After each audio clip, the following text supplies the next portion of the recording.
Okay, picture this for a second. Imagine a visitor from Mars touches down and starts observing us at a restaurant.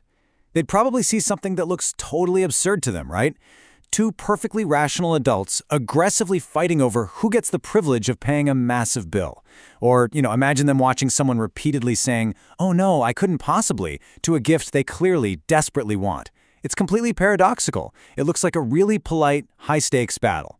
So why on earth do we go through these exhausting little rituals? Welcome to The Explainer. Today, we're going to completely decode the hidden sociological and linguistic rules that drive human communication. We'll explore why we do these strange little conversational dances, tracing the mechanics all the way from macro, global norms of politeness right down to the micro, high-stress environment of a classroom. Because, believe it or not, the exact same unwritten rules governing a fancy dinner party are the exact same ones terrifying students when a teacher calls on them.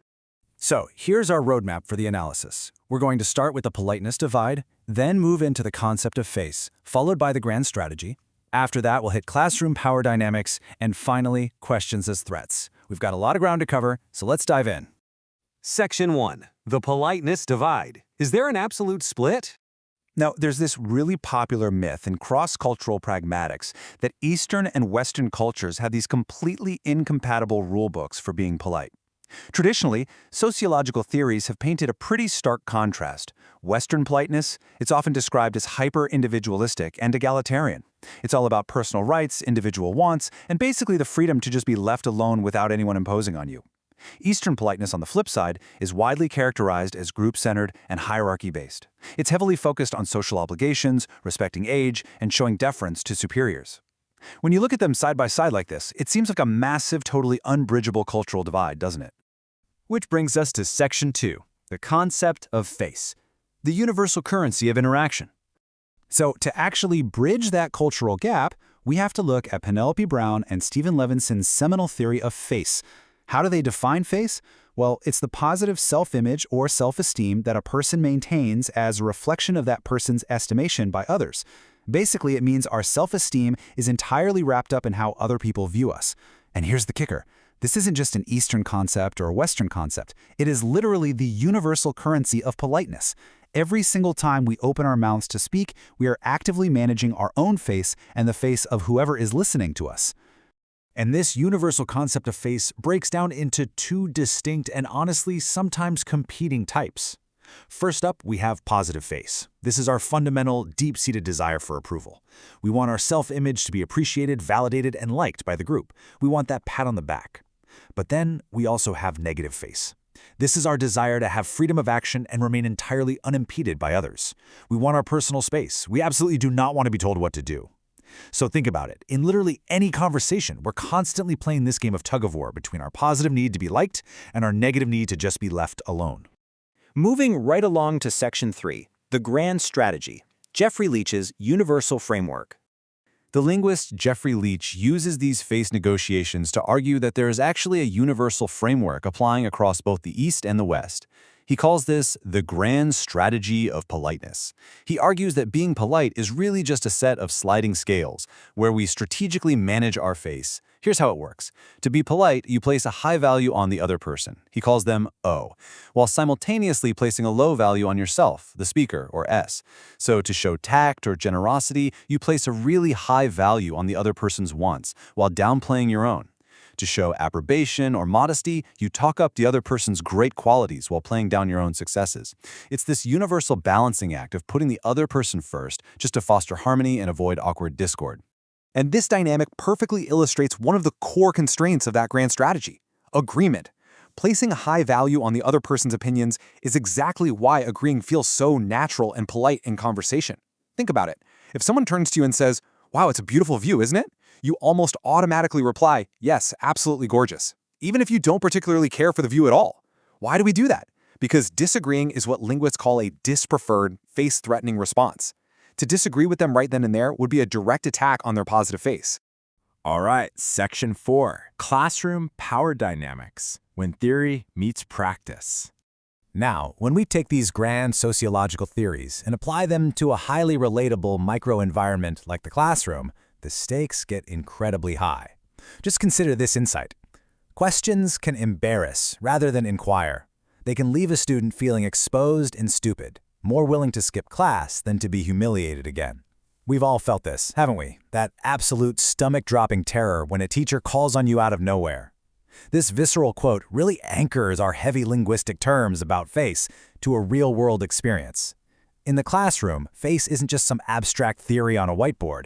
It is a high-stakes, daily survival game.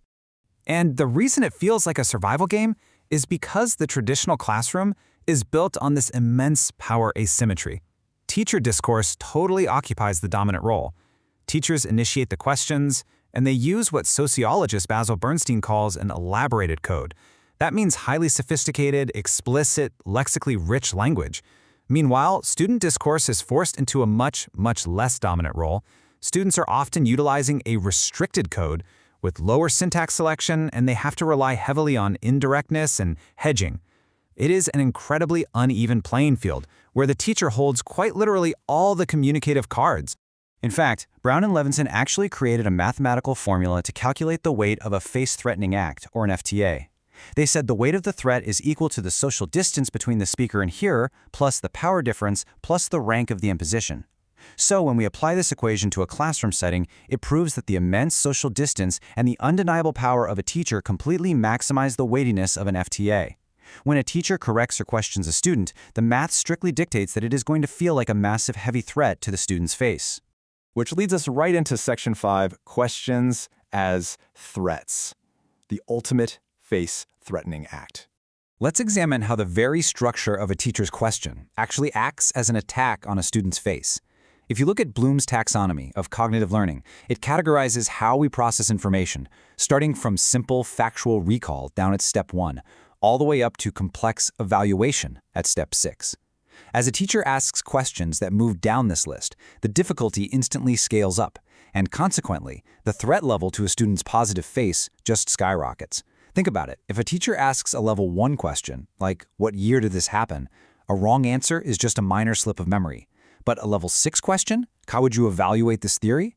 that demands complex, original thought. Failing publicly at that level is deeply humiliating and severely threatens the student's self-image. Because of this taxonomy, we can broadly divide classroom questions into 2 main types. First, you have display questions. These are ones where the teacher already knows the answer. They just want you to display your knowledge to the room. These are your lower order, lower threat questions. But then we have referential questions. Here, the teacher does not have a set answer. These demand complex interpretation, long responses, and a real mastery of that elaborated code we talked about earlier. For a student who's just desperately trying to protect their face, a referential question is an absolute minefield.